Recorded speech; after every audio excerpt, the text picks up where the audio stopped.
So what stops you from being able to run? I mean, I guess the idea of this talk is that it's how to crush 5K. So has anyone here tried to run 5K, whether it be as part of an app or just as their own efforts and not been able to do it? Hold on.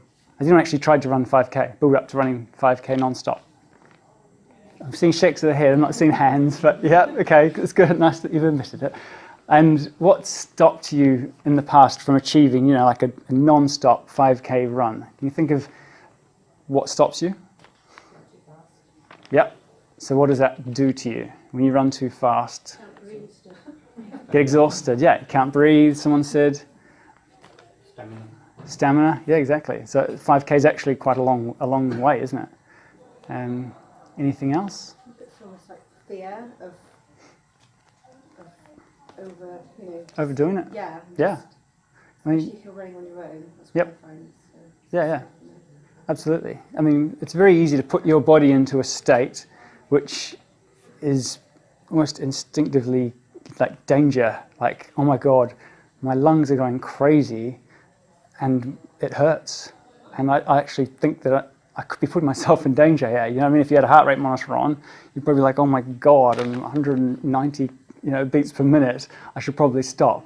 And if you get yourself into that state, which, hands up, everyone who is in the running club has been into, we've all pushed ourselves too hard, and most of you guys probably have at some stage as well, where you've said, oh no, I've just got to push through it. Eventually the intensity gets so high that you think, actually, I do need to slow down or I need to stop. And for a runner, an experienced runner, they'll see the warning signs quite early. The lungs will be really going and they'll start to feel the legs getting heavy or start to turn to jelly, and they'll slow down early enough so that it doesn't destroy their run. But for a lot of people who are just getting into it, maybe they're full of motivation after the New Year's and they said, oh, maybe they've run a half marathon before, but maybe it was like 10, 15, 20 years ago. They go out for their first run, they think, oh, yep, cool, out we go. And you want to run at a speed that feels good, right? You want to feel like you are exercising, and it just works with your stride length and all that sort of stuff. But that speed that you go out at won't necessarily be a speed that you can realistically sustain for the amount of time that you wanted to run for. Most people, when they go out for a run, they think they want to do about 20 minutes, maybe 30 minutes.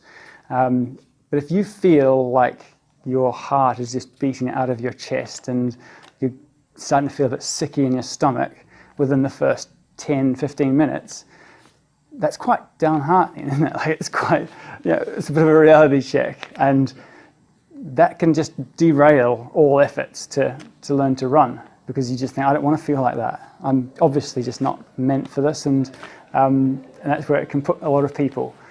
Does anyone identify with this at all? Yeah? Okay, cool. So now I want to help basically address these things that stop people from running and try and help you to, at least, if nothing else, go away feeling like you've got something to try yourself, or maybe you want to continue doing it with the club. So the number one thing that typically stops people from progressing with running is burning lungs. Burning lungs is mostly just down to pacing and expectations of how far you can actually run. A lot of people think they should be able to run further than what they can, but effectively you can jog at a walking speed, and that's still more intensive than walking at a walking speed. And it's also going to bring you more benefits and fitness and everything else that we've talked about than walking at a walking speed. Running is harder. You're catching your body weight every step of the way. It is intensive, even when you do it slowly. But if you start off slow and don't allow your lungs to burn, as soon as you feel your lungs starting to get a bit of intensity to them, just break back to a walk. Then you keep that intensity down, and it's going to prolong your workout. Okay, if you let the intensity creep up, you think I'm just going to push a bit harder, then your body goes into a state which it can't recover from within that session, where you literally, the next time, you might have a walk, and you could have a 3 or 4 minute walk. You might have a 3 or 4 minute walk, but the damage that was done in that hard running period, you won't have recovered from. It's going to take 24 hours. It could be sore muscles, or it could just be that your system, you've got too much lactic acid in there and things in it. So don't let yourself get to that state, basically, anytime through the program, except maybe the 5-day challenge, which we'll talk about later. But no, pacing is the number one thing. And when you run with the club, we'll look after that for you. So every group will have at least one person with a GPS watch, or else an app on their phone, and that'll tell them how fast they're running.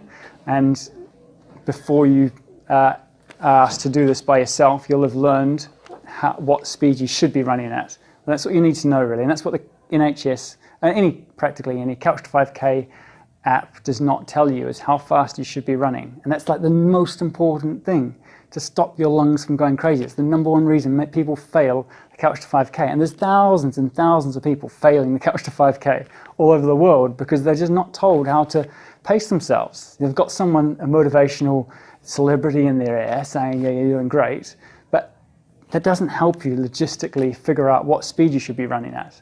Okay, so this is huge.